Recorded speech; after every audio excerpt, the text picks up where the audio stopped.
At exactly 6:47 in the morning on June 22nd, 1944, Saipan Corporal Thomas Sullivan crouched behind his Browning M2 heavy machine gun, watching a Japanese sniper move through tree cover 1,600 yards away.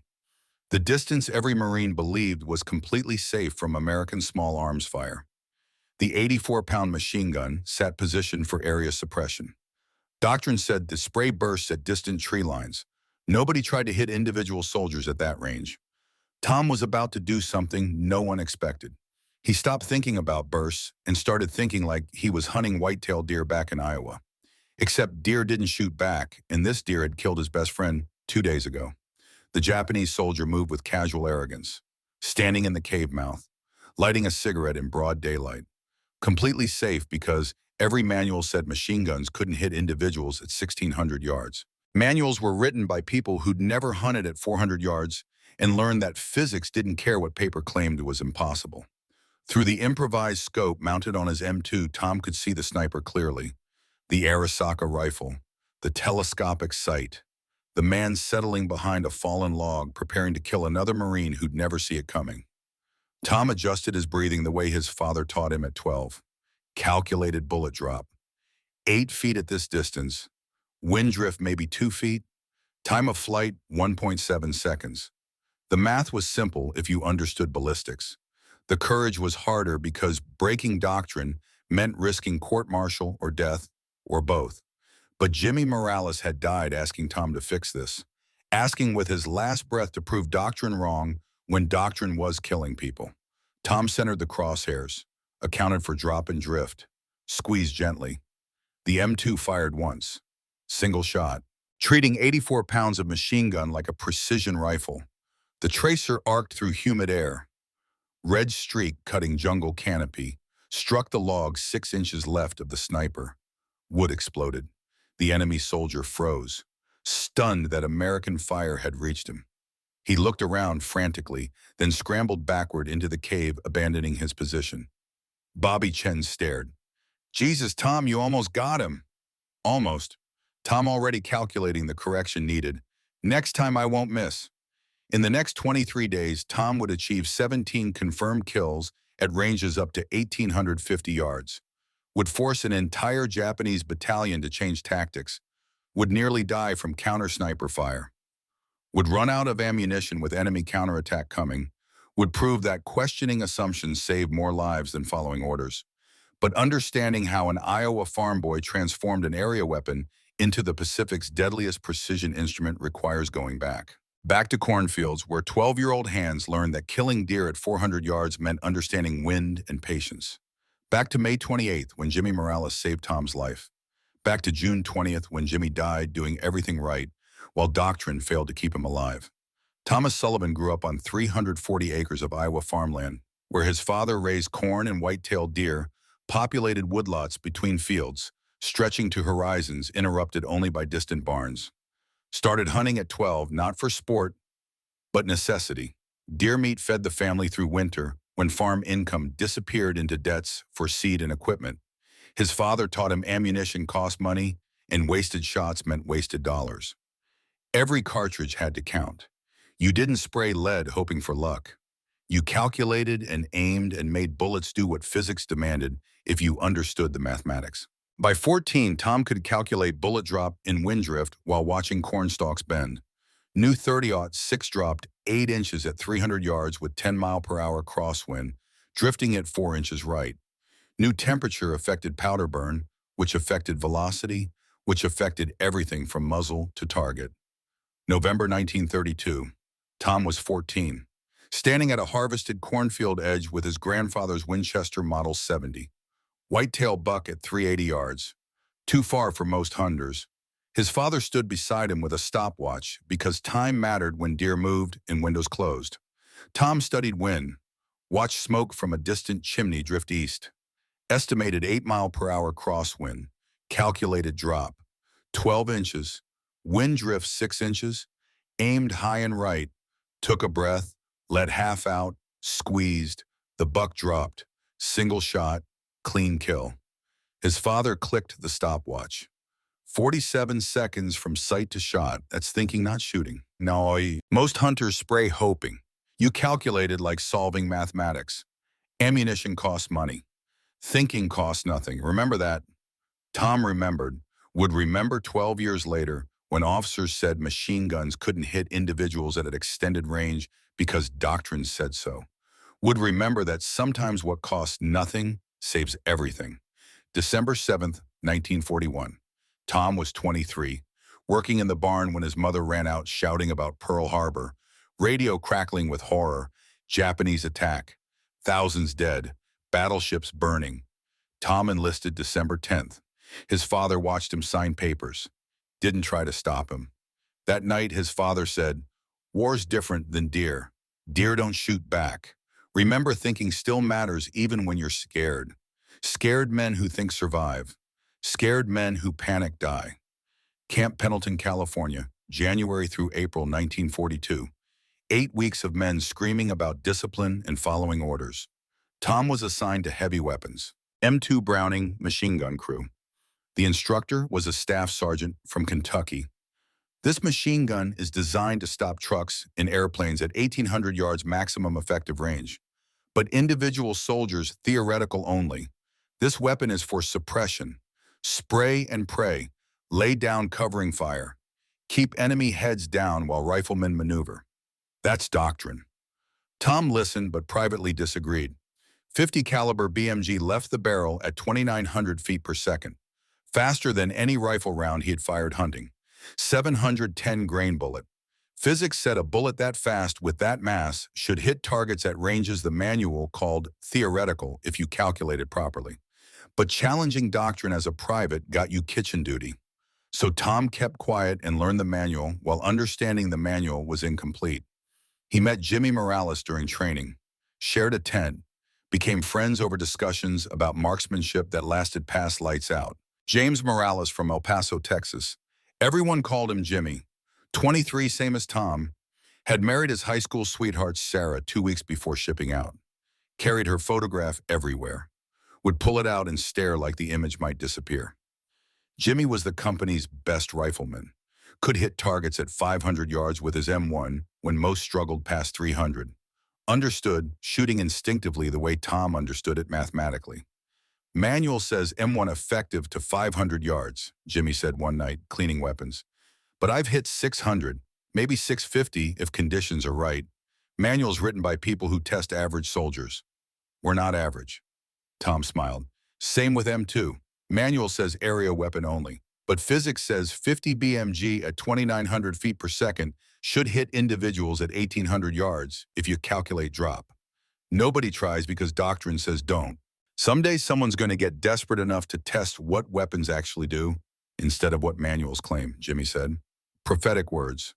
The friendship grew through late-night conversations about trajectory and wind reading, through planning post-war hunting trips that seemed both impossible and inevitable. Iowa for whitetail, Tom would say. Teach you cornfield hunting. Texas for mule deer, Jimmy countered. Bigger than whitetail. Different terrain. We could start a guide service. Sullivan and Morales. Take city people into wilderness. Make money doing what we love. Jimmy showed Sarah's photograph again. 20th time that week. She'd love that. Says she wants space and sky. Somewhere kids can grow up hunting and fishing. You two planning kids already. Planning everything. House, kids, business, whole life. Figure if I plan detailed enough, the universe has to let me survive to do it. They laughed, but both understood the fear underneath. That planning futures was how you coped with present dangers. May 15th, 1944. Tom's company hit Saipan Beach under Japanese mortar fire, killing 6 men before they reached trees. The island was volcanic rock and dense jungle. Coral ridges providing perfect concealment for defenders who'd been fortifying for months. Japanese held elevated terrain overlooking American positions. Their snipers were patient and skilled, would wait hours for a single high-value target. Marine officers, artillery spotters, radio operators, anyone whose death would disrupt operations beyond simple mathematics of one casualty.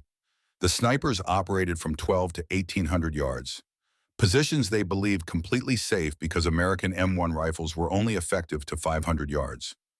Beyond that, American small arms couldn't reach them, so they moved casually, stood in cave mouths, lit cigarettes in daylight.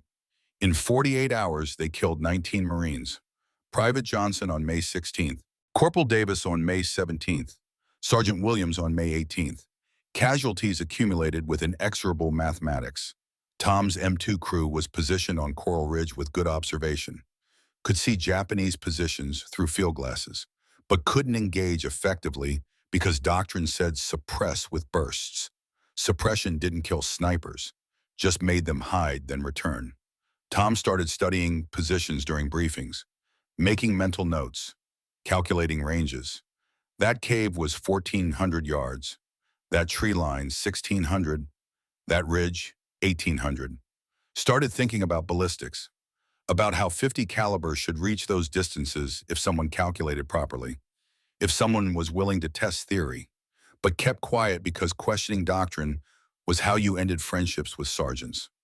May 28, 1944, the day Tom's debt was created, the day that would make Jimmy's death unbearable because debts to men who saved your life can never be fully repaid. Tom's squad was providing security for a supply convoy. Standard duty, boring until something happened that reminded you the war didn't care about boredom. Japanese 105mm artillery started at 10:15. Random harassment fire. Shells landing in patterns. The kind that killed more men than aimed shots because it was indiscriminate and constant. One shell landed 15 yards from Tom. Blast wave punched like an invisible fist. Threw him sideways into volcanic rock. Shrapnel tore through his left thigh, severing femoral artery. He understood immediately he was dying. Blood pulsed dark and fast. Arterial bleeding. Fatal in 3 to 4 minutes. Tom tried applying pressure. Couldn't reach properly. Couldn't make his fingers work because shock was setting in and vision was tunneling. This is how you die. Not heroically, just randomly because a shell landed wrong. Jimmy appeared running through continuing artillery, not walking. Running upright across open ground while shells kept falling. Slid into the crater with his combat lifesaver kit already open. 14 minutes under fire. Jimmy worked while artillery continued. Tourniquet above the wound. Pressure dressing packed with gauze. IV fluids. His hands covered in Tom's blood, working with focused intensity. Tom's consciousness faded in and out. Remembers fragments. Jimmy's voice steady. Another round landing 8 yards away. Jimmy covering Tom's body with his own. Medics arriving. Being loaded on a stretcher. Jimmy walking alongside, refusing to leave. At the aid station, the doctor examined Tom's leg. Looked at the tourniquet. Looked at Jimmy. This saved his life. Femoral artery completely severed. Another 2 minutes he'd have bled out. Who applied it? Jimmy, sitting beside the cot, covered in Tom's blood. I did, sir. You have medical training. Combat lifesaver course, sir. Figured someone should know how to stop bleeding. The doctor looked at Tom. Your friend saved your life. Without immediate intervention, you'd be dead. Tom looked at Jimmy, throat too tight to speak. Finally managed, thank you doesn't seem enough. Jimmy showed Sarah's photograph. Must have been in his pocket while working on Tom. Thank you isn't necessary. Just means when we get home, you help me teach my kids to hunt Iowa style. Deal. Deal.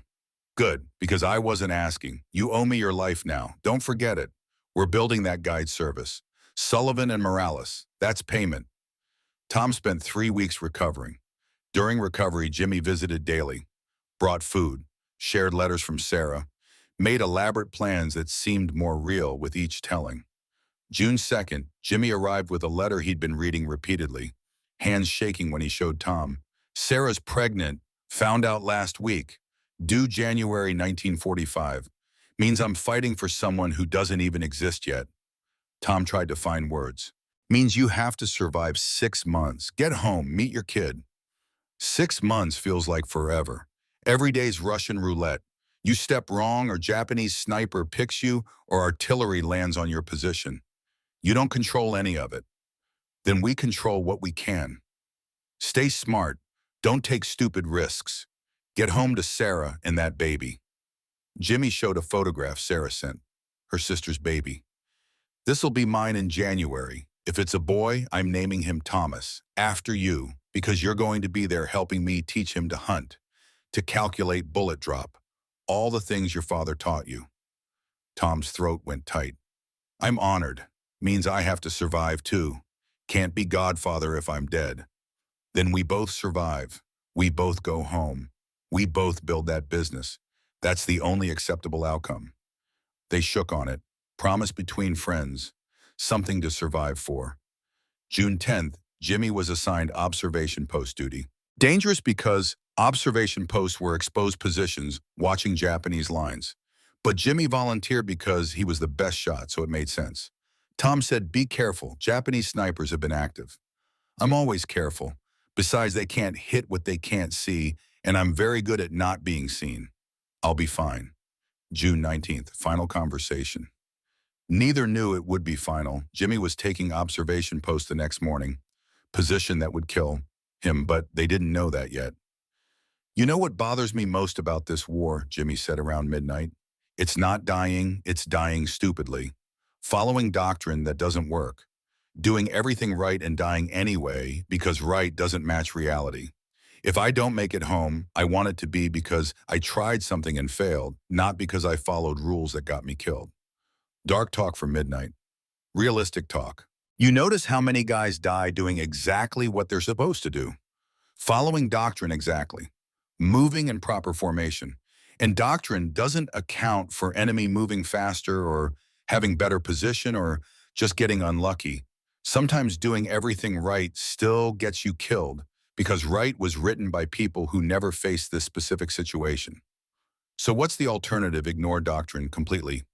No, question it, test it, find what actually works versus what the manual says should work. Like your idea about M2 hitting individuals that long range. Manual says impossible, but physics says possible. Someday someone's going to be desperate enough to test it. Probably when they realize following doctrine means dying and breaking doctrine means maybe surviving. Prophetic words. Next day would prove exactly how prophetic. June 20th, 1944. 10:42 in the morning. The moment everything changed, Jimmy was manning observation post on Coral Ridge. Standard defensive position, sandbags, overhead camouflage, proper fields of fire, everything by the book, field telephone connected to command. Binoculars scanning Japanese positions 1,600 yards distant. Routine morning. Tom was on his M2 crew 200 yards behind, providing overwatch. Could see Jimmy's post through field glasses. Watched him adjust binoculars. Everything looked routine. At 10:37, Tom saw Jimmy through field glasses. Standard observation work. What Tom couldn't see was the Japanese sniper in a cave mouth 1,600 yards from Jimmy, who'd been watching through his scope for 20 minutes, waiting patiently for the American observer to present a clear target. Professional. Understanding that observation posts were high-value targets because killing observers blinded American artillery. The sniper knew the range precisely, had his Arisaka Type 99 zeroed for 1,600 yards. Wind was light, perfect conditions. He squeezed gently. At 10:42, Tom heard a single shot echo, saw Jimmy jerk backward, saw binoculars fall, saw Jimmy collapse and not move. Tom didn't think. Grabbed his medical kit, started running. 200 yards uphill across exposed coral. Bobby Chen yelling this was suicide. Tom didn't care. Jimmy had saved his life running through artillery. Debt must be paid. Reached Jimmy at 10:44, 2 minutes after the shot. Jimmy lay on his back, single gunshot wound center chest, blood spreading dark. The 7.7 millimeter round had entered below the sternum. Massive internal damage. Jimmy was still conscious, breathing wrong, bubbling sound meaning punctured lung. Eyes focused on Tom with terrible clarity. Jimmy, I got you. Medic's coming. You're going to be fine. Jimmy's hand gripped Tom's arm, weak but insistent. Liar, can feel it, lungs punctured, maybe heart damaged. I'm done, Tom. Don't talk, save your strength. Need to talk, not much time. Coughing blood. Tom, listen. That shot came from 1,600 yards. See that cave mouth northeast ridge? That's where he is, 1,600 yards. Tom looked, could see the cave mouth. I see it. American rifles can't reach that far. Manual says M1 effective to 500 yards. That sniper sits up there completely safe, picking us off, and we can't reach him. 3 Marines died from that position last week. Henderson, Kowalski, Rodriguez. Same sniper probably. Untouchable. Don't worry about that now. Jimmy's grip tightened. Listen, your M2, 50 caliber BMG, 2,900 feet per second muzzle velocity, should reach 1,600 yards easy if you calculate drop in wind. Physics says possible. Manual says area weapon only, but manual's wrong. You've said it yourself. You know the math, Tom. You've calculated trajectory since you were 12. Jimmy, please. No strength left. Promise me something. Don't let more guys die because doctrine says it's impossible to shoot back. You can reach 1,600 yards with that M2. Same principle as deer at 400, just longer distance. Promise me you'll try. Don't let them keep picking us off because the manual says machine guns only suppress areas. Fix it, Tom. Please fix it. Tom couldn't speak, could only nod while tears ran down mixing with sweat and coral dust. Jimmy pulled Sarah's photograph from his pocket. Blood stained the edges. Tell her I tried to do everything right. Tell her I love her and Thomas Jr. when he's born. Tell her I'm sorry I won't be there teaching him to hunt like we planned. I'll tell her. Sullivan and Morales Guide Service. Still going to happen. You take my name, teach my son, hunt with him. Make sure he knows his dad wanted him to understand that sometimes following rules gets you killed and questioning rules keeps you alive. Make sure Thomas Jr. understands that. I promise, Jimmy. On your life, I promise. Not on my life. Jimmy smiled through blood. On theirs. Everyone who comes after. Every Marine watching those ridges. Every observer in exposed positions. Fix it so they don't have to die the same way. Following doctrine. Doing everything right. Dying because right doesn't reach far enough. His breathing was getting shallower. Wrong in ways that meant the end was close. Tom, I'm here, buddy. Tell Chen he was right about doctrine. Tell him his brother Daniel at Tarawa was right too. Sometimes regulations kill more men than enemy fire. You fix it. I promise, I swear I'll fix it. Last breath at 10:51 a.m., 9 minutes after the shot, 9 minutes of consciousness, long enough to ask for promises, long enough to change everything Tom understood about duty. Tom sat holding Jimmy's body while medics arrived 3 minutes too late. The corpsman said quietly, he was dead before we could have reached him anyway. Internal bleeding was massive. Bobby Chen reached the position. Sullivan, we need to move. That sniper's still active. He's watching for recovery team. We're exposed. Tom stood, took Sarah's photograph from Jimmy's hand carefully. Blood covered most of the image, looked at the cave mouth 1,600 yards northeast, where the sniper was probably watching. Probably satisfied, probably moving before artillery could respond. That's where he shot from, Tom asked. Yeah, range too far for rifles. We'll call artillery, but by the time shells arrive, he'll be deep in the cave. He knows the drill. Shoot and displace. We can't reach him. Tom stared at that cave, at the place where a man sat who just killed his best friend. Not if I shoot back first. Bobby looked confused. With what M1 can't reach that distance? M2 can. Machine guns don't hit individual targets at 1,600 yards, Tom. That's not what they're for. Maybe they should be. June 21st, night. Tom sat alone in his fighting position staring at the M2. Jimmy's blood still dried on his hands. Sarah's photograph in his pocket, the weight of promises crushing down. Jimmy had saved his life May 28th, 14 minutes under artillery applying a tourniquet while shells fell close enough to kill them both. Didn't hesitate. Just did it because that's what friendship meant. Now Jimmy was dead. Killed by a sniper at a range doctrine said was safe. Killed doing everything right. Doctrine hadn't saved him. Doctrine had killed him by being inadequate. Jimmy's last words echoed. Don't let them die the same way. Fix it. Not on my life. On theirs. Tom had promised. Promised on Jimmy's death he'd find a way. Would prove machine guns could hit individuals at ranges the manual called theoretical. Would test whether physics matched doctrine. Would break rules if breaking rules saved lives. Around midnight, Bobby Chen crawled into the position. Sullivan, you need sleep. Can't sleep. Thinking about Morales. Thinking about what he asked me to do. Which was what? Use the M2 for precision shooting. Hit individual targets at long range. Kill that sniper who killed him.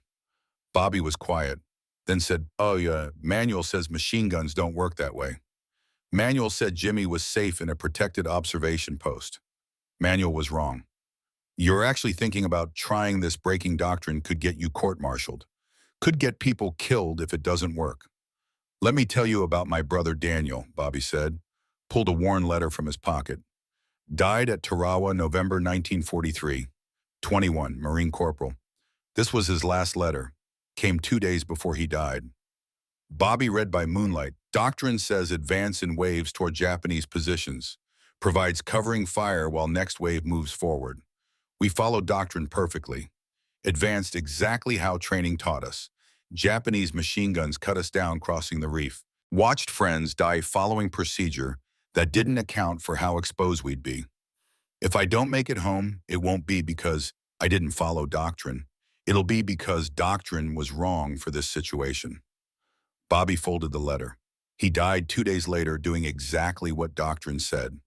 Following orders, advancing in waves. Doctrine assumed covering fire would suppress Japanese guns. Doctrine was wrong. Daniel paid for that wrongness with his life. When Morales died today following doctrine that said he was protected, I saw Daniel again. Another good Marine doing everything right and dying because right doesn't match reality. You want to try shooting precision with M2? I'll help you. Doctrine can go to hell. I'll risk court-martial. I'll die court-martialed in a month instead of following doctrine and dead. Tom looked at Bobby. Means modifying the M2, mounting a scope, treating it like a rifle instead of a machine gun. Total violation of regulations. Morales saved your life. You promised him you'd try. That's worth more than regulations written by people who never had to watch friends die following those regulations. They worked through the night, retrieved a damaged Springfield sniper rifle from the armory. Scope was intact.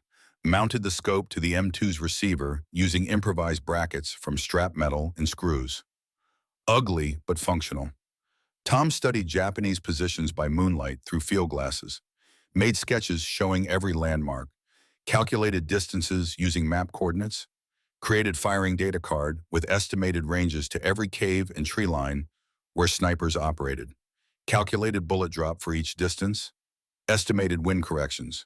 By 3 a.m., everything was ready. The M2 had a scope. Tom had range calculations. They had a plan. Tomorrow at dawn, Tom would test whether theory matched reality, would attempt something no Marine had tried before, would honor the promise made to a dying friend who'd asked him to fix what doctrine couldn't fix. At 3:40 a.m., Tom whispered to the darkness where he imagined Jimmy might somehow hear. I'm going to try, Jimmy. Going to prove you were right. Going to fix it so no more Marines die at ranges we can reach. But doctrine says we can't. I owe you my life. This is how I pay that debt. By keeping the promise you asked for with your last breath. Tomorrow, June 22nd at 6:47 a.m., everything would change. An Iowa farm boy would fire a single shot from a machine gun at a target 1,600 yards away. Would miss by 6 inches. Would adjust calculations. Would try again. Would prove that questioning fundamental assumptions saved more lives than following orders perfectly. Would honor Jimmy Morales by breaking every rule that needed breaking to keep Marines alive.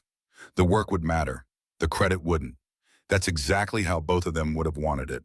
The first shot came at exactly 6:47 in the morning on June 22nd, 1944. Tom settled behind the M2 with the improvised scope mounted awkwardly to the receiver. Bobby Chen loaded the ammunition belt with one tracer every 5th round so Tom could observe his shots and make corrections. Lieutenant William Cross stood 20 yards back watching with skeptical interest but allowing the attempt because 3 days of Japanese sniper fire had killed enough Marines to justify trying something unconventional. Through the scope, Tom could see Japanese positions with startling clarity. The cave mouth 1,600 yards northeast where Jimmy's killer operated. Movement visible in the shadows. An enemy soldier carrying an Arisaka rifle with its own telescopic sight. The same sniper, moving casually because he believed Americans couldn't reach him at this distance. Tom had spent the night calculating. Bullet drop at 1,600 yards, approximately 8 feet. Wind light this morning, maybe 5 miles per hour left to right. Wind drift, approximately 2 feet. Time of flight, 1.7 seconds. The mathematics were straightforward if you understood ballistics. The execution was harder because 84 pounds of machine gun weren't designed for precision work. He adjusted the elevation mechanism, cranking it to account for 8 feet of drop, adjusted windage for 2 feet of drift, centered the crosshairs on the Japanese sniper's chest, accounting for all corrections, took a deep breath like his father taught him, hunting whitetail, let half of it out, squeezed the trigger gently the way you squeeze when you don't want to disturb the weapon. The M2 fired once, single sharp crack that echoed across the valley. Not a burst, not suppressive fire. One carefully aimed shot treating a machine gun like a precision rifle. Through the scope, Tom watched the tracer arc through humid morning air. Red streak cutting across green jungle canopy. The bullet struck the fallen log 6 inches left of the Japanese sniper. Wood exploded in a shower of splinters. The enemy soldier froze, clearly stunned that American fire had just reached him. He looked around frantically, unable to comprehend how rounds had traveled 1,600 yards to where doctrine said he was safe. After several seconds of visible confusion, he scrambled backward into the cave mouth, abandoning his rifle position entirely. Gone. Rattled. Understanding suddenly that his sanctuary wasn't secure. Bobby stared at Tom with something approaching amazement. Jesus, Tom, you almost got him. Almost. Tom was already making mental adjustments. 6 inches left at 1,600 yards. Maybe quarter-minute windage correction. Shot was close enough to prove the concept works. M2 can reach targets at ranges where enemy feels safe. Just need to adjust holds. Lieutenant Cross walked over, examining the distant ridge through his binoculars. The Japanese positions that had been active all morning were now silent. Enemy forces apparently rattled by the realization that 1,600 yards wasn't the protective barrier they'd assumed.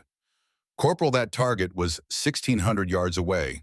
You put a round within inches of him using a machine gun. That shouldn't be possible according to every manual I've ever read. Physics says it's possible, sir. Just needed someone willing to test whether theory matched reality. Cross lowered his binoculars, studying Tom. How many more shots would you need to achieve consistent accuracy at that range? 3 to 5 shots to perfect the holds, sir. After that, should be able to engage individual targets reliably. Cross made a decision that would change Pacific tactics. Continue testing, document your technique. If you can consistently hit targets at extended ranges, we'll implement this across the battalion. I don't care what the manual says about machine gun employment. Results matter. Arm. Doctrine adapts when combat proves it wrong. Bobby said quietly, "Sir, the manual says machine guns are for area suppression only." The manual also says a lot of things that this war has proven inadequate. If Corporal Sullivan can hit individuals at 1,600 yards consistently, then we have a capability no one anticipated. That changes how much we fight. I'm not going to argue with results that keep Marines alive. Over the next 4 days, Tom perfected precision shooting with the M2. Not easy work. The weapon weighed 84 pounds. Recoil was significant even from single shots. Barrel heated quickly, requiring careful ammunition management. The improvised scope mounting needed constant adjustment. But the Iowa farm boy who'd learned patience hunting deer applied that same patience to this problem. June 23rd, 2:15 in the afternoon. Japanese observer at 1,450 yards directing mortar fire on American positions. Tom engaged. 3 shots. First missed high by 2 feet. Second missed right by 1 foot. Third impacted the target's center mass. The observer went down. Mortar fire stopped immediately. Enemy crew apparently unwilling to continue without forward observation.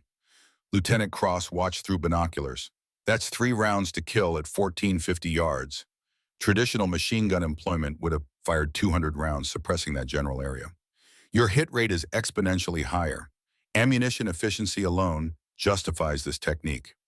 June 24th, 8:30 in the morning. Through binoculars, Marines observed Japanese forces changing movement patterns in response to the precision fire. Soldiers who'd previously moved casually between positions now sprinted in short panic bursts. Observation posts that had been manned continuously were suddenly abandoned for hours at a time. The enemy recognized a threat existed, but didn't understand its nature. American machine guns weren't supposed to hit individuals at extended range, but somehow they were. And that violation of expected doctrine was creating psychological impact beyond the physical casualties. June 25th, 11 in the morning. Private Eddie Martinez from a neighboring heavy weapons crew approached Tom's position.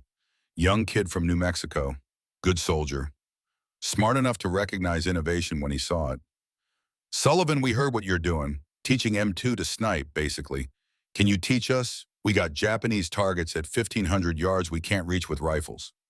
Tom explained the technique while Bobby took notes. Range estimation using landmarks and map coordinates, ballistics calculations for bullet drop at various distances, wind reading from vegetation movement and smoke drift, scope mounting procedures if optical sights were available, or using iron sights with massive elevation adjustment if not, ammunition management to prevent barrel overheating. Target selection focusing on high-value enemies like snipers, machine gunners, and forward observers. Martinez absorbed everything. By evening, his crew was attempting precision shots. By the next morning, two other crews had started experimenting with the technique.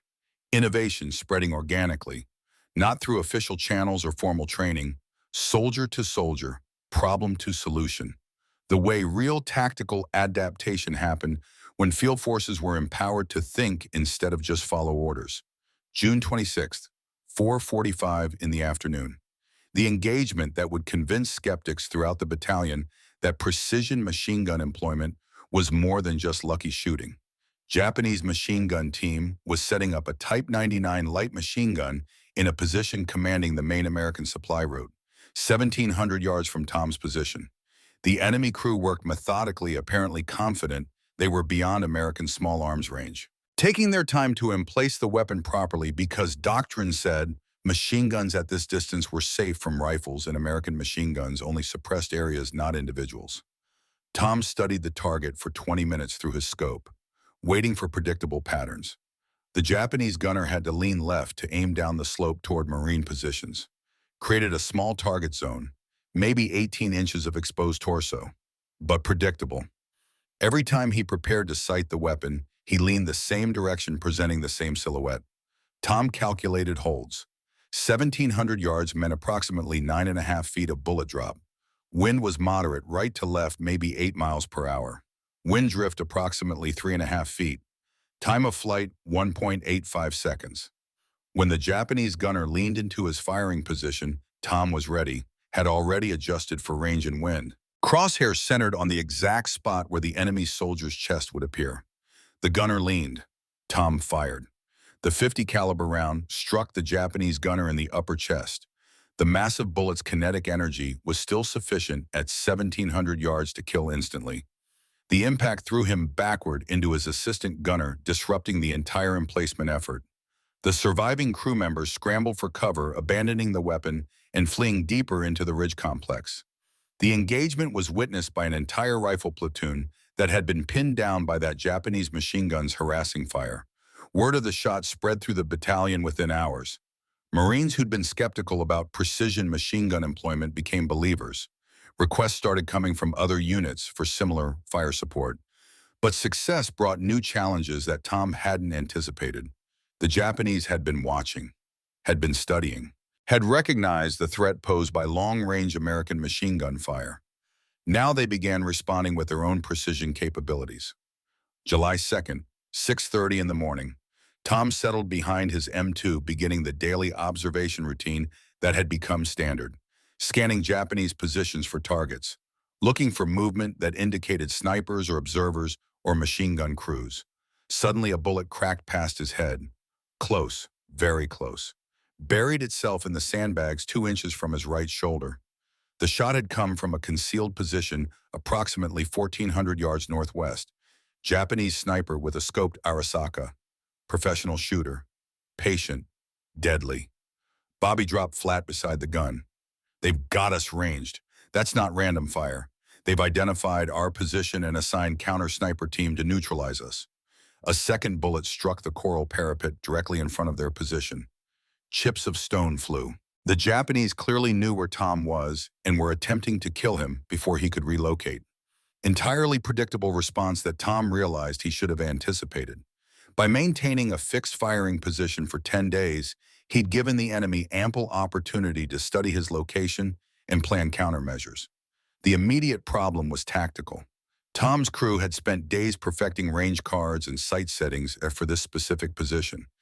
Moving the 84-pound M2 and its tripod to an alternate location would require at least an hour of setup time to reestablish accurate firing data.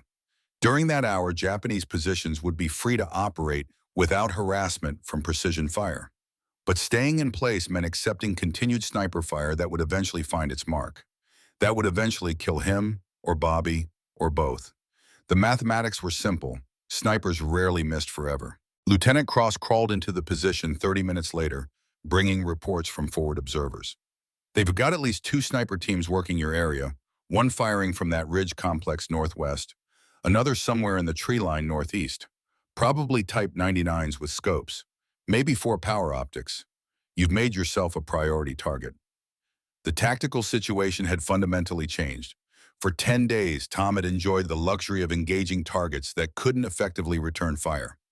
Japanese soldiers had been armed with weapons that couldn't reach his position, giving him decisive advantage. But now the enemy had responded by deploying their own long-range precision shooters, turning the engagement into a genuine duel where both sides possessed lethal capability. Tom and Bobby spent the morning of July 2nd and all of July 3rd constructing a decoy position 50 yards east of their actual firing point. Using spare sandbags, camouflage netting, and a damaged M2 barrel, they created a convincing duplicate of their machine gun emplacement, complete with a helmet positioned to simulate a gunner's head. Construction had to be done during periods when Japanese observation was limited, crawling on hands and knees to avoid silhouetting themselves against the ridge. The real M2 was relocated to a depression in the coral reef that provided natural protection from the northwest, but maintained clear fields of fire toward primary target areas. The new position required completely recalculating all range data and wind corrections. Available space was more cramped than their original emplacement, but it offered the crucial advantage of being unexpected. Japanese snipers would be aiming at coordinates that no longer contained American personnel.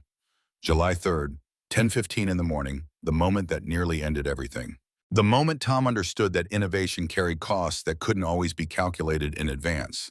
Tom was behind the M2 in the new position, through his scope observing the Japanese ridgeline for targets, completely focused on a distant cave-in mouth 1,500 yards away where enemy movement was visible. Calculating wind, adjusting elevation, finger on trigger preparing to engage. The bullet passed 1 inch from Tom's left eye. So close he felt the shockwave. So close the heat from the round burned his cheek. So close that if he'd pulled the trigger half a second earlier, his head would have been positioned 1 inch differently and he'd be dead. The round embedded in the sandbag behind his head with a sound like a hammer striking steel. Tom's entire body froze. Combat instinct screaming to get down, but his brain was still processing what had just happened. The Japanese counter-sniper had nearly killed him, had come within 1 inch of ending his life, had fired from a position Tom hadn't identified despite all his scanning and observation. Bobby was screaming, "Sullivan, get down now!" Tom dropped behind cover, heart hammering so hard he could feel it in his throat, hands shaking uncontrollably. Kept feeling that phantom heat on his cheek where the bullet had passed. Kept seeing in his mind what would have happened if his timing had been different. Brain exploding. Death instant. Jimmy's promise unfulfilled. That night, July 3rd, Tom sat in his fighting position, unable to sleep. Kept feeling that heat on his cheek. Kept replaying the moment. 1 inch. Half a second different timing. The mathematics of death were that precise and that random. Bobby found him around midnight. "You okay?" "No, I'm not okay. That round missed by 1 inch, Bobby. 1 inch. If I'd been leaning different or pulled trigger half second earlier, I'd be dead." "But you're not dead. This time. What about next time? We've been doing this 12 days. Every day I expose myself longer sighting targets. Every day, Japanese snipers study my patterns. Eventually one won't miss. Eventually the mathematics catch up." "So what are you saying? Stop doing it." Tom showed Sarah's photograph stained with Jimmy's blood that he still carried. "He asked me to fix it. He saved my life and asked me to save others. I promised. But what if keeping that promise gets me killed? What if innovation is just suicide by breaking doctrine?" Bobby was quiet for a moment, then said, "My brother Daniel wrote in his last letter that following orders when orders are wrong makes you part of the problem. But he also wrote that trying something and failing is different than not trying at all. Morales didn't ask you to die for this. He asked you to try. There's a difference. You've already proved the concept works. 7 confirmed kills. Entire Japanese battalion changed their tactics. Other Marine crews adopting the technique. Innovation is successful. Now, question is whether you continue exposing yourself or whether we find smarter way to employ this capability. What's smarter? Decoy position work this morning. Japanese sniper fired 3 shots at the dummy emplacement. We're relocated. They're shooting at ghosts. We keep moving. Never fire from same position twice. Use mobility instead of static defense. Make them hunt us while we hunt them.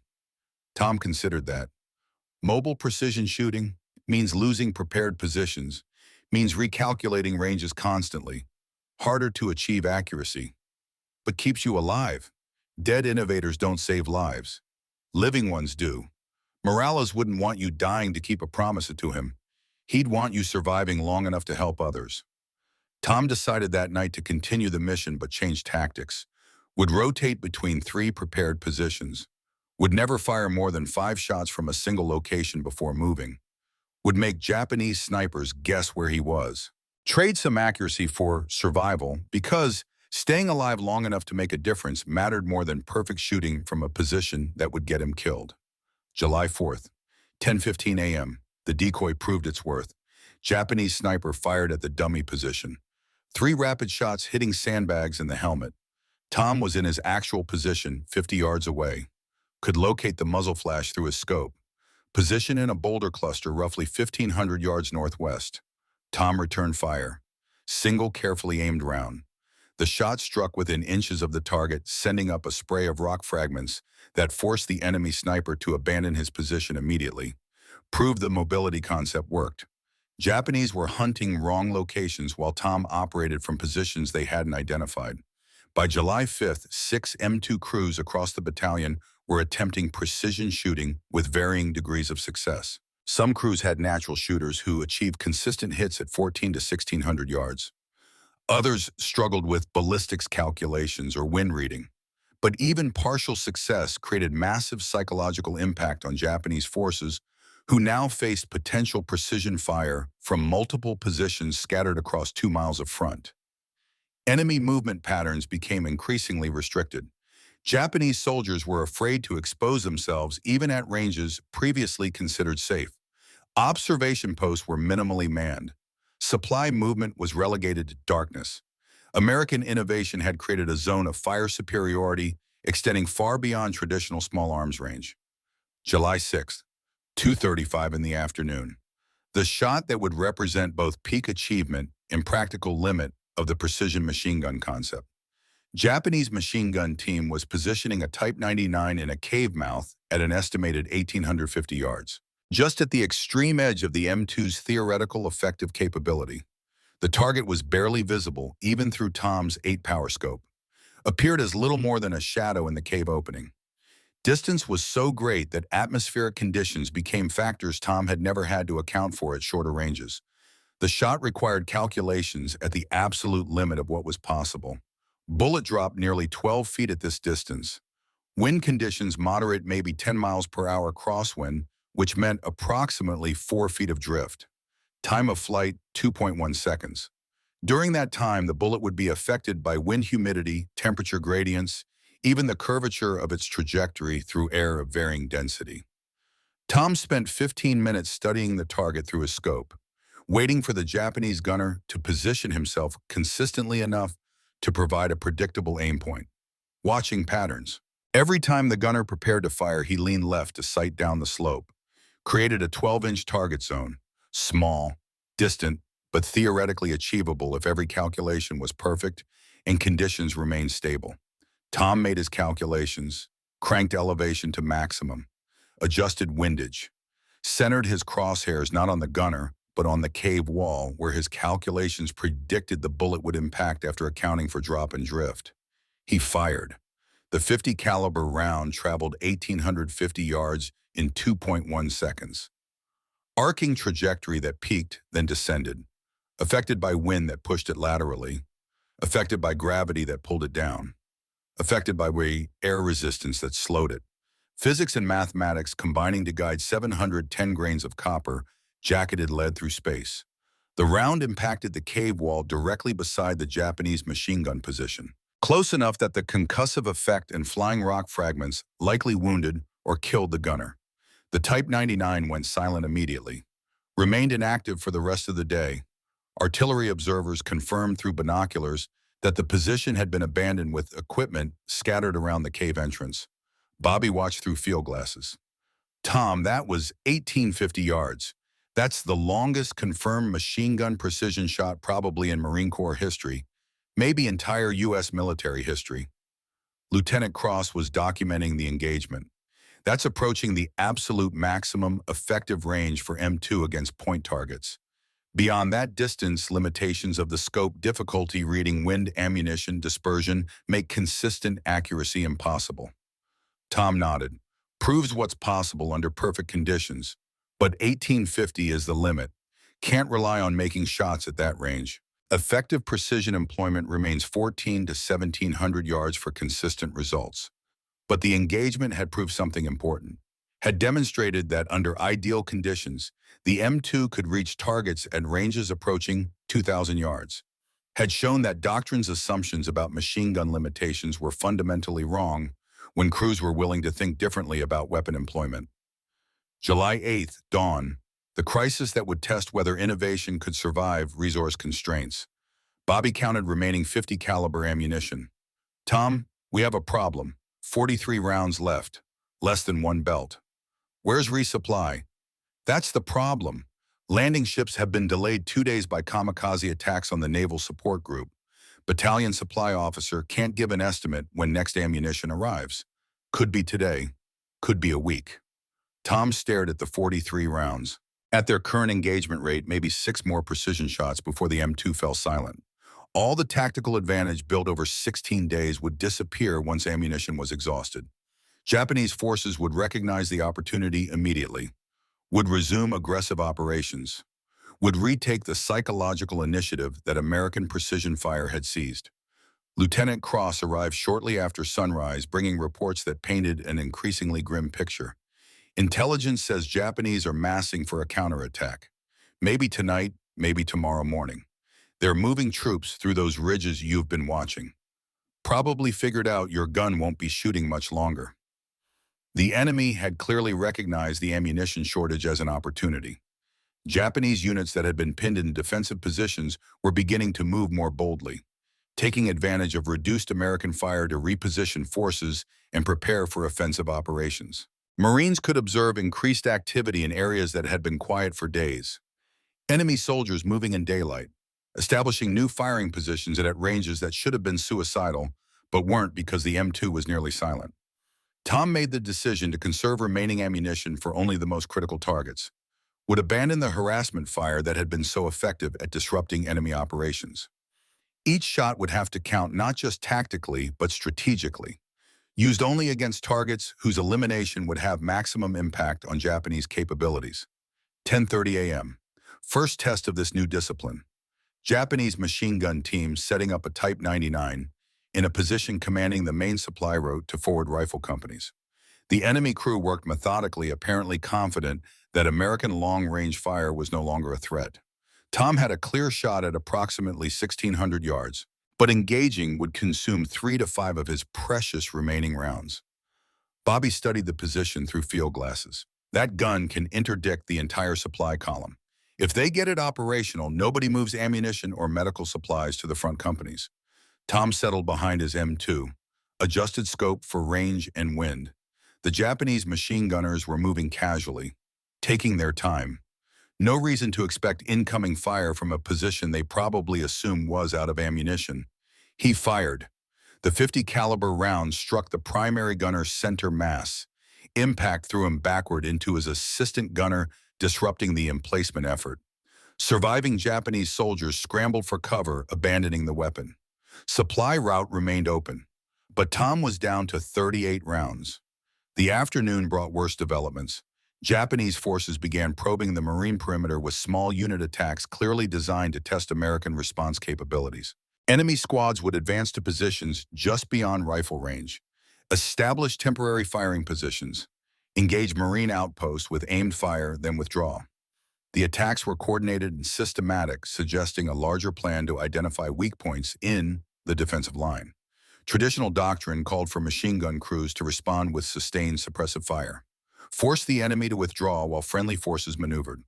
But Tom couldn't afford expending limited ammunition on suppression missions that might consume 20 or 30 rounds without achieving definitive results. He was forced to watch enemy soldiers operate at ranges where his weapon could reach them, knowing that engagement would exhaust his remaining capability. The psychological pressure was becoming unbearable. 3:40 p.m., Japanese sniper team established position at 1,400 yards, began systematically engaging Marine forward observers, killed one spotter, and wounded another within 30 minutes. The enemy marksmen were operating from a location providing excellent concealment in fields of fire, clearly planning to remain in position for an extended engagement. They represented exactly the kind of high-value target that justified expenditure of scarce ammunition. Tom engaged with two carefully aimed shots. Second round struck close enough to force the snipers to abandon their location. But the engagement reduced remaining ammunition to 35 rounds. Could see other Japanese positions becoming active as enemy forces sensed the reduced American fire capability. Bobby proposed a desperate solution. What if we coordinate with the other heavy weapons crews, pool our remaining ammunition, concentrate on the most critical targets, better than individual crews running out separately? The idea had merit, represented fundamental change in tactical approach. Instead of individual crew operations, the remaining machine gun teams would have to function as a coordinated precision fire unit, sharing intelligence and ammunition resources while maintaining mutually supporting positions. Logistics would be complex, required radio coordination and careful planning to avoid duplication of effort. Lieutenant Cross approved the concept immediately. Consolidate resources, coordinate targeting, make every round count across the battalion, not just individual crews. By 5 p.m., 3 M2 crews had consolidated their remaining 50 caliber ammunition into a single supply pool totaling 112 cartridges. Ammunition was distributed based on crew capability and target priority. Tom's team received 45 rounds as the most experienced precision shooters. 9:30 p.m., the Japanese counterattack began with mortar fire hitting Marine forward positions, followed by infantry probes against the perimeter at multiple points. Enemy forces moved with unusual boldness, apparently confident that American long-range fire was no longer effective. Japanese machine gun teams established positions at ranges that had been untenable just days earlier. Sniper teams began operating from locations they'd previously abandoned. Tom's response was surgical. Instead of sustained fire missions, he fired single shot at the most critical targets. Machine gun crews threatening the Marine perimeter. Sniper teams engaging American leadership. Observation posts directing enemy mortar fire. Each shot was planned and coordinated with other precision crews to maximize tactical impact while conserving ammunition. By midnight, the coordinated precision fire had broken the Japanese counterattack, forced enemy forces to withdraw to positions beyond effective range. The cost was 28 50 caliber rounds, more than half of Tom's allocation, but the Marine perimeter held. The enemy offensive collapsed. Innovation had worked, but barely, only because ammunition shortage had forced a level of tactical coordination that might never have developed under normal supply conditions. Bobby cleaned the M2 after the engagement. We got 17 rounds left. That's it. If they hit us again tomorrow, we're done. Tom stared at those 17 rounds. Then we hope resupply arrives tomorrow. Because if it doesn't, we just proved precision machine gun fire works right before we ran out of ability to use it. July 8th had demonstrated something important about innovation under resource constraints. Sometimes limitations forced adaptations that wouldn't emerge otherwise. Ammunition shortage had created coordination between crews that proved more effective than individual operations. Scarcity had forced shot discipline that maximized impact per round. Crisis had driven tactical evolution that would influence future doctrine more than unlimited resources ever could. Jimmy Morales had asked Tom to fix a broken system. July 8th proved the system could be fixed even under the worst conditions. That innovation mattered most when resources were limited and stakes were highest. That sometimes what looked like failure was actually the crucible that refined success into something stronger than original conception. Tom whispered to the darkness where Jimmy's memory lived, "I'm still trying, Jimmy. Still keeping the promise. Even when it's hard. Especially when it's hard. Because that's what you asked for. Not easy solutions. Just honest effort to fix what's broken." Tomorrow would bring resupply, would bring 2,000 rounds of 50 caliber ammunition, would restore capability. But the lessons of July 8th would endure, would become part of the doctrine being written in real time through field experimentation, would prove that innovation survived not just through success, but through the determination to continue innovating, even when resources failed and conventional wisdom said to quit. That determination was Jimmy's true legacy. Not the technique itself, but the mindset that created it. The willingness to question assumptions, to test theories, to break rules when rules were killing people, to keep trying even when trying seemed impossible. That's what would change warfare. Not just one farm boy with a machine gun, but the idea that soldiers closest to problems were often best positioned to solve them. That doctrine should serve troops, not the other way around. That innovation happened not through committees, but through courage. Tom had learned that from Jimmy, would teach it to others, would honor the promise by spreading not just the technique, but the philosophy behind it. Fix what's broken. Question what doesn't work. Try what doctrine says is impossible. Keep trying even when resources run out and conventional wisdom says quit. That was the real innovation. Everything else was just mathematics and physics applied properly. July 9th, 10 in the morning. The supply convoy reached battalion headquarters bringing 2,000 rounds of 50 caliber ammunition. The crisis was over. Marines could breathe again, knowing their precision fire capability wasn't exhausted. But something had changed during those desperate hours of July 8th. Something that couldn't be undone by simple resupply. The psychological damage to Japanese forces was already complete.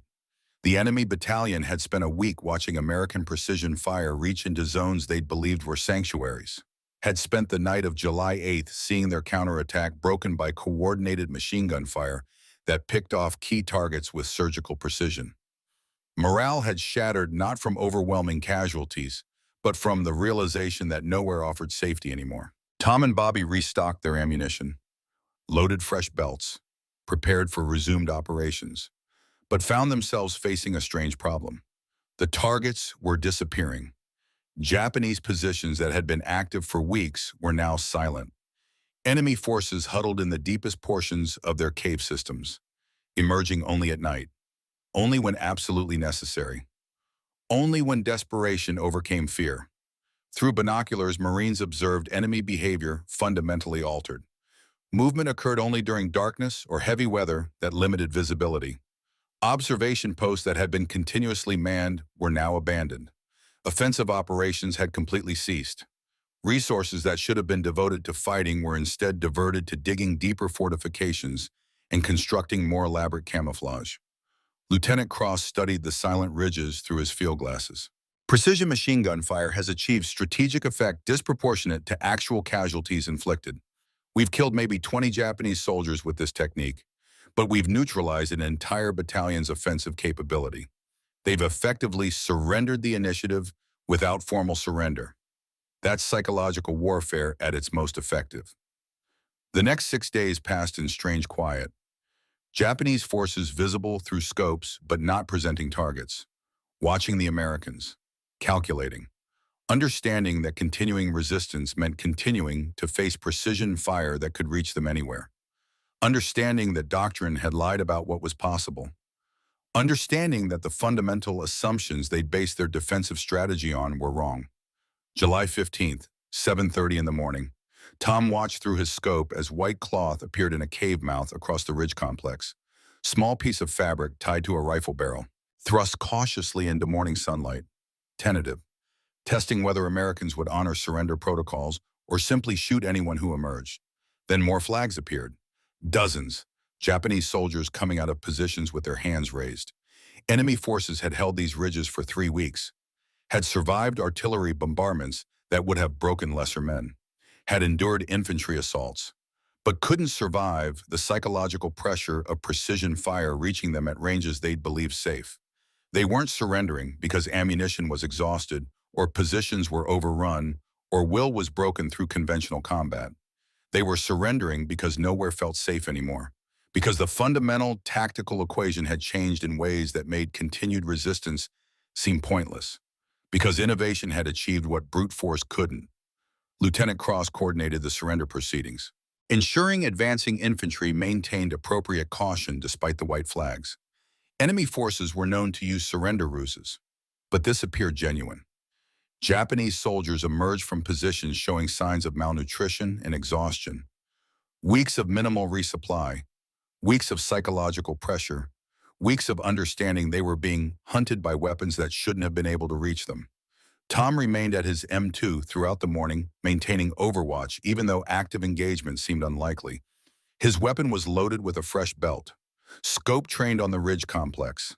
Tactical situation required continued vigilance until the entire area was secured. Marine patrols moving through former enemy positions discovered the human cost. Dozens of improvised graves where Japanese soldiers had buried their dead during the 3-week siege. Many cave positions showed evidence of direct hits from .50 caliber fire. Crater patterns and bloodstains testifying to the effectiveness of precision shooting. Tom found himself studying these impact sites with mixed emotions, recognizing his own handiwork while contemplating the individual tragedies each crater represented. The afternoon brought something unexpected: Japanese prisoners being processed. One of them, a corporal who'd served as a sniper throughout the campaign. Through an interpreter, he asked to speak with the American machine gunner who'd been shooting at extended range. Wanted to understand how it was possible. They brought him to Tom's position under guard. The Japanese corporal looked tired, defeated, but still possessed the bearing of a professional soldier. Through the interpreter, he spoke. "We believed ourselves safe at 1,600 meters. Every military manual said American machine guns could not hit individual targets beyond 800 meters. We moved confidently, stood in cave mouths, observed your positions, knowing your rifles could not reach us. Then the big gun began shooting single bullets like a rifle. First time we thought luck. Second time we became concerned. Third time we understood. Americans had a weapon that reached farther than our intelligence predicted. Suddenly nowhere felt safe. We stopped moving in daylight. Abandoned observation posts we had held for weeks. Spent more time hiding than fighting. Morale collapsed not because many of us died, but because we could not find any position beyond your reach. That fear was worse than actual casualties. The fear that everywhere was a kill zone." Another prisoner spoke, a machine gunner. "I set up Type 9 at 1,700 meters thinking position was secure. American bullet killed my gunner instantly. We abandoned the weapon, never returned. After that, every time we tried to establish a position, we wondered if the American precision gun was watching. That uncertainty made us ineffective even when you weren't shooting. The psychological impact exceeded the physical danger." Lieutenant Cross documented these testimonials carefully, would include them in his after-action report. Evidence that precision machine gun fire had achieved psychological dominance far exceeding physical casualties. That innovation had changed the tactical calculus in ways that couldn't be measured simply by counting bodies. Bobby conducted an informal assessment that evening, compiling engagement records from the past 24 days. The statistics told a story that doctrine had said was impossible. Total rounds fired, 430 .50 caliber BMG cartridges. Confirmed kills, 17 individual Japanese soldiers. Probable kills and casualties from near misses and fragmentation effects. Estimated 25 additional. Hit rate approximately 10% per round fired versus traditional machine gun area suppression, which achieved maybe 0.1%. Range statistics painted an even more dramatic picture. Minimum engagement range 1,300 yards. Average engagement range 1,550 yards. Maximum confirmed kill 1,850 yards on July 6th. Ranges that every manual said were beyond effective capability for machine gun employment against individual targets. Tactical impact measured not just in casualties, but in enemy behavior modification. Japanese positions suppressed across 2 miles of ridgeline. Enemy movement restricted by 70% reduction in daylight activity. Observation posts abandoned 9 out of 12 previously active locations. Psychological effect, forcing entire battalion to modify operational approach. Innovation spread. 6 M2 crews within the battalion had adopted precision shooting techniques by July 15th.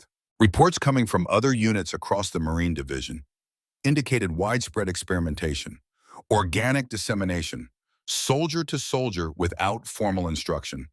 Each crew developing variations based on available equipment and individual skill, but all following the same basic principle. Treat the machine gun like an enormous rifle. Calculate trajectory properly. Hit individuals at ranges doctrine said were impossible. Lieutenant Cross spent July 16th writing his formal report to regiment. The document would become the basis for changes in Marine Corps doctrine that would influence heavy weapons employment for decades. His conclusions were unambiguous. Precision employment of M2 Browning heavy machine gun against individual targets at extended range demonstrates significant tactical advantages over traditional area suppression doctrine. Single-shot engagement of high-value enemy targets achieve casualty rates exceeding 10% per round, fired representing 100-fold improvement over sustained burst fire. Psychological impact on enemy forces exceeded physical casualties. Japanese battalion modified operational behavior across entire defensive zone due to elimination of previously safe engagement at ranges. Recommend immediate incorporation of precision machine gun techniques into heavy weapons training. Development of standardized optical sighting systems for M2 platforms. Creation of designated marksman positions within machine gun crews. Revision of doctrine to include precision employment as primary capability rather than supplementary. The report included detailed technical specifications, range estimation procedures, ballistics calculation methods, ammunition management protocols, coordination procedures with supporting arms, everything needed to replicate the technique across the Marine Corps. But the report also included something more important, a paragraph about the nature of innovation itself. Techniques documented herein developed through field experimentation by Corporal Thomas Sullivan, assisted by Sergeant Robert Chen, in response to specific tactical challenge. Innovation emerged from practical problem solving rather than formal doctrinal development. Suggests field forces capable of tactical innovation when empowered to question assumptions and test alternatives. Recommend fostering culture that encourages enlisted initiative rather than rigid adherence to doctrine that may be inadequate for specific combat situations. Cross understood something that many officers missed. That real innovation happened not through committees in Washington, but through corporals in fighting holes who were willing to think. That doctrine should serve troops, not the other way around. That the price of innovation was accepting that sometimes privates and corporals knew more about what worked than the people who wrote the manuals.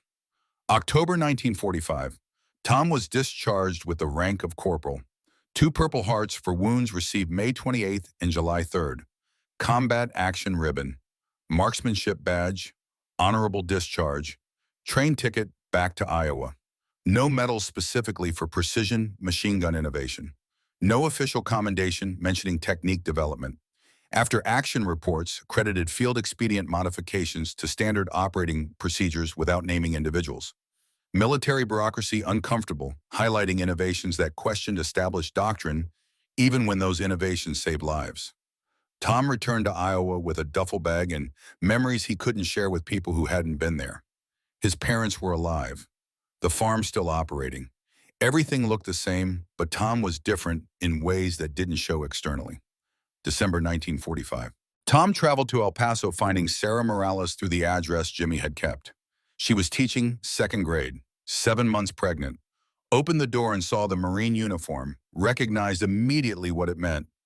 "You served with Jimmy." "Yes, ma'am, Corporal Thomas Sullivan. I was with him when he died. He asked me to give you this." He handed her the photograph stained with Jimmy's blood. Sarah looked at it for a long moment, then started crying. Quiet tears while holding the photo with both hands. Did he suffer? Tom lied because truth served no purpose. "No, ma'am, it was very fast. He didn't feel pain." "Did he talk about me?" "Constantly. Showed this photograph to everyone. Said he was planning to name the baby Thomas if it's a boy. After me. Because he wanted me there teaching his son to hunt someday. Sarah cried harder. He wrote about you in letters, his friend who understood ballistics, who he trusted completely. He saved my life first, ma'am, May 28th. Femoral artery severed. He ran through artillery fire, applied a tourniquet, kept me alive until medics arrived. I owed him everything. He asked you to do something, didn't he? In his last moments, that was Jimmy, always thinking about others. He asked me to fix a problem with how we employed weapons, Japanese snipers operating at ranges beyond our capabilities. He asked me to find a way to reach them, so they couldn't keep killing Marines safely. Did you fix it? Yes, ma'am. Used his idea in my calculations. Built precision shooting technique with a machine gun. Changed how the entire Marine Corps employs heavy weapons now. That's Jimmy's legacy. He saw the problem. I just figured out the solution. Sarah looked at the photograph, at Jimmy's face obscured by his own blood. He'd be proud. Jimmy believed in questioning assumptions when assumptions got people killed. Thank you for keeping whatever promise you made him. The baby was born January 1946. Named Thomas James Morales. Tom sent a hunting knife when the boy turned 12 with a note. Your father wanted you to learn hunting. When you're old enough, I'll teach you what he would have taught you. The years passed in the quiet rhythm of Iowa farming. Tom married Margaret in November 1947.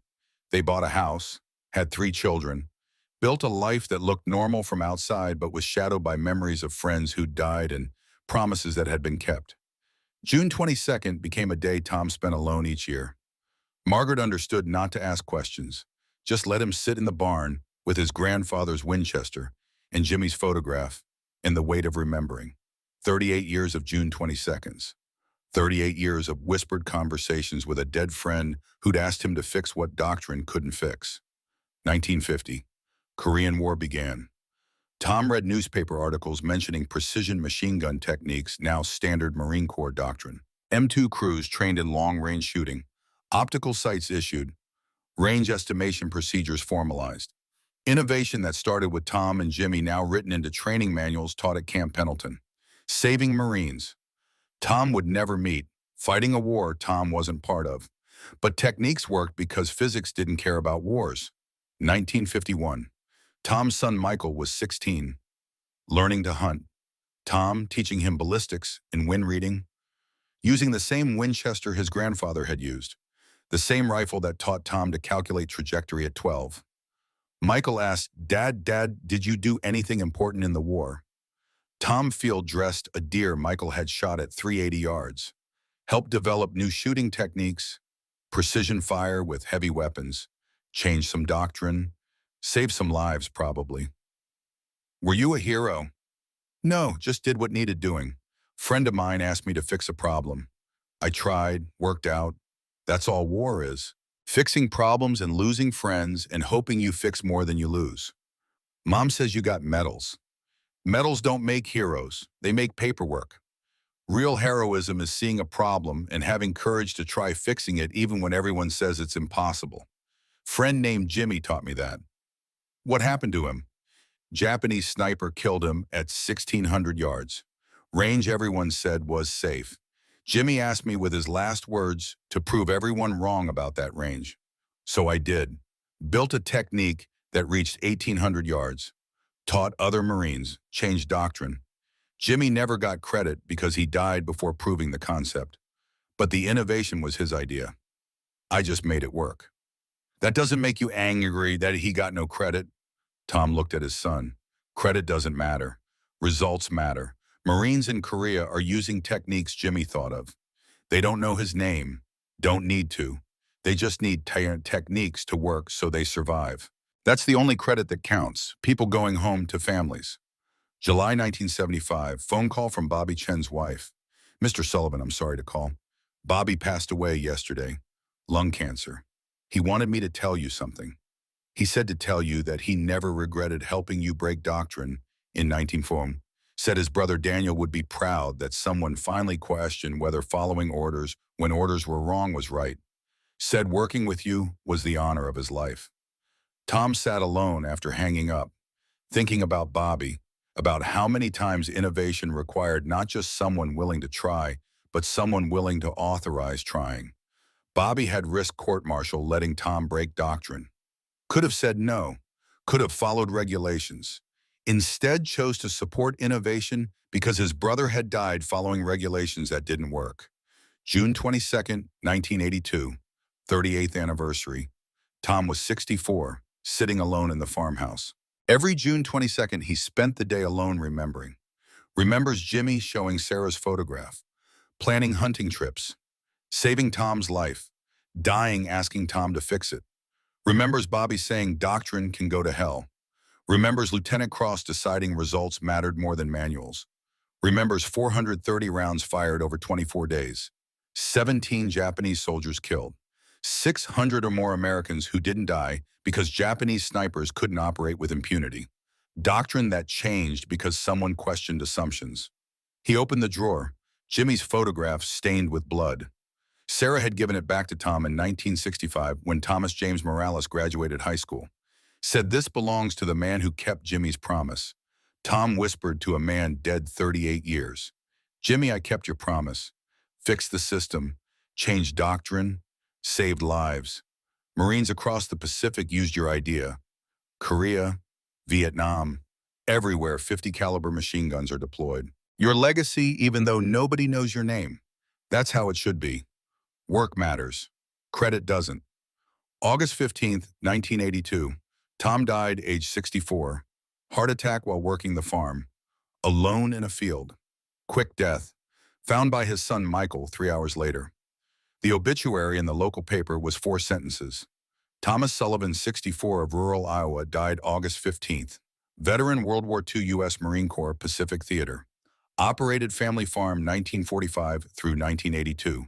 Survived by wife Margaret, 3 children, 7 grandchildren. No mention of innovation. No mention of precision machine gun techniques. No mention of doctrine changes or lives saved. Just simple obituary for an Iowa farmer who happened to serve in a war. The funeral was attended by family and neighbors. Nobody from the Marines. Nobody who knew what Tom had done in June and July 1944. Nobody who understood how questioning assumptions had changed warfare. That's exactly how Tom wanted it. Told Margaret years ago, when I die, don't mention the war stuff. Just say I was a farmer who did his duty. That's enough. The year 2020, 80 years after Saipan. Tom Sullivan dead 42 years. Bobby Chen dead 49 years. Jimmy Morales dead 84 years. At Quantico Marine Base, a classroom holds 30 instructors learning advanced marksmanship doctrine. Gunnery Sergeant Maria Torres teaches heavy weapons employment. She displays a slide. Precision machine gun employment. Historical development. Precision employment of M2 Browning against individual targets at extended range is now standard Marine Corps doctrine. Started with field innovation by an enlisted Marine in 1944 Saipan who questioned whether machine guns could only suppress areas. Marine's name was Corporal Thomas Sullivan. Records show he achieved 17 confirmed kills at ranges 1,300 to 1,850 yards. Forced a Japanese battalion to modify tactics. Proved machine guns could engage individuals if crews employed proper ballistics calculations. Sullivan's techniques spread throughout the Pacific Theater. By 1945, standard operating procedure. By 1950, Korean War written into formal doctrine. Today, every Marine machine gun crew is trained in these methods. Sullivan received no medals for the innovation. Never promoted beyond corporal. Discharged 1945, returned to Iowa. Farming died 1982. Most Marines using his techniques don't know his name. Don't need to. They just need the techniques to work so they survive. A young lieutenant raises his hand. Sergeant, why wasn't Sullivan recognized formally? Because in 1944, his innovation violated established doctrine. Manual said machine guns for area suppression only. Sullivan ignored the manual, proved the manual wrong. Military bureaucracy is uncomfortable with enlisted men being right when officers were wrong. So innovation was documented, but the innovator's name was minimized in reports. Classic military pattern: field forces develop solutions. Solutions work. Solutions get adopted. Credit goes to the system, not individuals. Sullivan probably didn't care. Marines alive because of his techniques is the only recognition that matters. She advances to the next slide. Black and white photograph. Tom Sullivan, age 26, behind the M2 with improvised scope. Saipan 1944. This is Sullivan, only known photograph of him with the weapon system he revolutionized. Image found in National Archives 2018. No caption, just a file number. Took a historian 2 years to identify him through cross-referencing unit records. That's how innovation gets remembered. System changes, doctrine adapts, names disappear, but techniques endure because physics doesn't care who discovered it. At the National Archives, a historian named Dr. James Chen researches Marine Corps tactical innovations. He's the grandson of Bobby Chen, discovers references in captured Japanese documents to American precision gun that shoots one bullet, cross-references with U.S. after-action reports, finds Lieutenant Cross's July 1944 report, report details precision techniques, but minimizes individual attribution. Dr. Chen searches for the personnel involved, finds Tom Sullivan's name buried in an appendix, no detail, just Corporal T. Sullivan, precision shooting techniques originator. Further research reveals Bobby Chen listed as assistant gunner. Dr. Chen realizes he's reading about his own grandfather, who died when James was an infant, grandfather who never spoke about the war to family. He publishes a paper in 2024, Forgotten Innovations, How Enlisted Marines Changed Pacific War Doctrine Through Field Experimentation. Paper details Sullivan and Chen collaboration. Jimmy Morales' death as catalyst. Technique development and spread. Statistical impact. Post-war doctrine incorporation. His conclusion. Sullivan and Chen represent a pattern throughout military history. Enlisted personnel closest to tactical problems often best positioned to develop solutions. But military recognition systems favor officers over enlisted. Result is that people who change warfare get forgotten while doctrine they created becomes standard. Sullivan died 1982, unknown. Techniques he pioneered still taught at Quantico. Marines worldwide use his methods without knowing his name. Perhaps that's appropriate. He didn't innovate for recognition. He innovated because a friend asked him to fix a broken system. System got fixed. That's the only legacy that matters. The paper is published in an academic journal, read by approximately 200 historians and military analysts. No mainstream coverage. Sullivan remains forgotten except by specialists studying tactical innovation. At Quantico Marine Corps Museum, the Pacific War Exhibit Hall holds a display case labeled Heavy Weapons Innovation. Inside sits an M2 Browning from 1944. Improvised scope mount, ammunition belts, range cards, the black and white photograph of Sullivan behind his gun. The placard reads, Precision Machine Gun Employment. During 1944 Saipan campaign, Marine machine gun crews developed techniques for engaging individual targets at extended ranges using M2 Browning heavy machine gun. Innovation emerged from tactical necessity when Japanese snipers operated beyond American rifle range. Techniques included single-shot firing versus traditional burst optical sighting systems, ballistics calculations for bullet drop and wind drift coordination between crews for targeting. Results demonstrated 100-fold improvement in ammunition effectiveness. Psychological impact on enemy forces exceeded physical casualties. Techniques quickly spread throughout Pacific theater, becoming standard doctrine by 1945. Innovation originated with enlisted Marines in forward positions who questioned conventional assumptions about weapon employment. Names of original innovators lost to time. Techniques they developed remain foundational to modern Marine Corps heavy weapons doctrine. The display attracts minimal attention. Most museum visitors focus on larger exhibits about major battles. Small display about how an Iowa farm boy changed doctrine by questioning whether the manual was right. Most people walk past without reading. In rural Iowa, a cemetery section reserved for veterans holds Tom Sullivan's headstone, simple gray granite. Thomas Sullivan, 1918 to 1982, Corporal U.S. Marine Corps, World War II, Pacific Theater. Beloved husband and father. He questioned assumptions. The grave is visited occasionally by children and grandchildren. Nobody else. Most people walking through the cemetery don't notice it. Just another veteran's marker among hundreds. Nothing indicating the man buried there changed how Marines employ heavy weapons worldwide. At Camp Pendleton Library, the military history section holds Dr. Chen's 2024 book, Tactical Innovation in Combat, Enlisted Contributions to Marine Corps Doctrine, 1941 to 1945. Library card shows checked out twice. Book currently sits on shelf unread. dust gathering on the spine, surrounded by volumes about famous battles and generals. Chapter 7 is titled The Farm Boy and the Machine Gun, Sullivan and Chen at Saipan. Details the complete story. Jimmy Morales as Catalyst. Bobby Chen's brother lost at Tarawa. Tom Sullivan's ballistics calculations. June 22nd through July 15th, engagements. Statistical impact. Doctrine change. Post-war lives. Deaths in obscurity. The book is comprehensive, meticulously researched, properly documented, read by almost nobody. Dr. Chen dedicated the book to Corporal Thomas Sullivan and Sergeant Robert Chen. One my grandfather, the other his friend. Both forgotten by history, they changed. Both would prefer it that way because they didn't innovate for recognition. They innovated because Marines were dying and doctrine didn't offer solutions. Perfect summary of military innovation. Techniques endure. Systems adapt. Names disappear. Books are written for specialists. History is forgotten by everyone else. Tom Sullivan died in 1982 thinking nobody would remember. He was mostly right, except for one historian, the grandson of his assistant gunner, who spent 5 years researching what his grandfather never discussed, who published a book almost nobody reads, who ensured the story got documented even if documentation sits gathering dust on a forgotten library shelf. That's military history, not what everyone remembers, what specialists preserve. The pattern of innovation repeats throughout military history. Enlisted personnel closest to tactical problems develop field solutions. Solutions work. Solutions spread organically. Eventually, solutions get adopted into formal doctrine. Then innovators get forgotten while innovations become standard.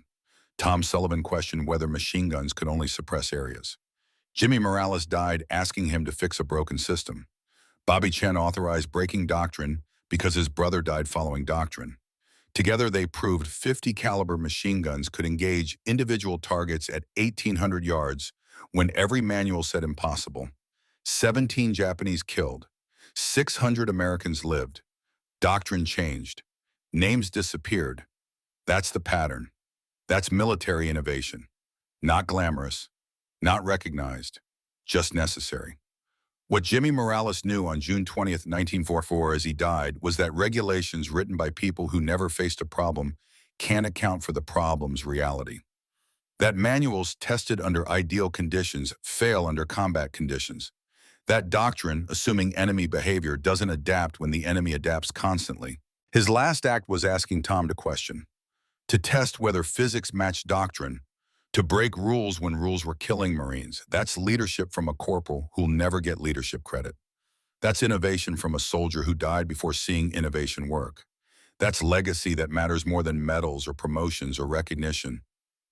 What Bobby Chen risked when he authorized Tom's experiment was court-martial demotion, career destruction. He risked them anyway because his brother Daniel died following orders at Tarawa. Because Daniel's last letter said following orders, when orders are wrong, makes you part of the problem. Because Bobby understood that sometimes regulations kill more Marines than enemy fire. That's courage. Not shooting accurately, but authorizing others to shoot when doctrine says don't shoot. The price of innovation is measured not just in success, but in risk. Tom survived July 3rd when a bullet missed his head by 1 inch. Survived by luck, not skill. Survived July 8th ammunition shortage by coordination, not preparation. Survived 24 days breaking doctrine and barely escaped with his life. Innovation carries cost. Sometimes career. Sometimes court-martial. Sometimes life. Tom paid in constant danger. Paid in 38 years of remembering friends who died. Paid in never fully explaining to family why June 22nd each year meant sitting alone. 600 Marines benefited from Tom's willingness to pay that price. None knew his name. None needed to. They just needed techniques to work, so they went home. Which matters more, recognition or results, credit or capability? Names remembered or lives saved? Tom Sullivan answered that question. June 22nd, 1944, at 6:47 a.m. when he fired his first precision shot. Answered it again every day for 38 years when he didn't seek recognition. Answered it finally August 15th, 1982, when he died quietly without telling anyone what he'd accomplished. Recognition doesn't matter. Results matter. Marines worldwide use Sullivan's techniques without knowing his name. That's perfect legacy for a man who didn't want credit, just wanted broken systems fixed. Somewhere today at Camp Pendleton, an instructor teaches precision machine gun employment. Somewhere in the world, Marines deploy with M2 crews trained in long-range precision fire. Somewhere in future conflicts, Marines will use Sullivan's techniques, saving lives of soldiers not yet born. That's legacy, not names remembered, not recognition granted, not credit assigned, just techniques enduring, just doctrine adapting, just Marines going home because 80 years ago, an Iowa farm boy questioned whether the manual was complete. On June 22, 1944, at 6:47 a.m., Tom Sullivan proved innovation mattered more than doctrine. That questioning assumptions saved more lives than following orders. That sometimes broken systems only get fixed when someone has courage to try fixing them, despite everyone saying it's impossible. Jimmy Morales asked him to try. Bobby Chen let him try. Tom tried. It worked. 600 Marines went home. Names disappeared. Work endured. That's the only legacy that matters.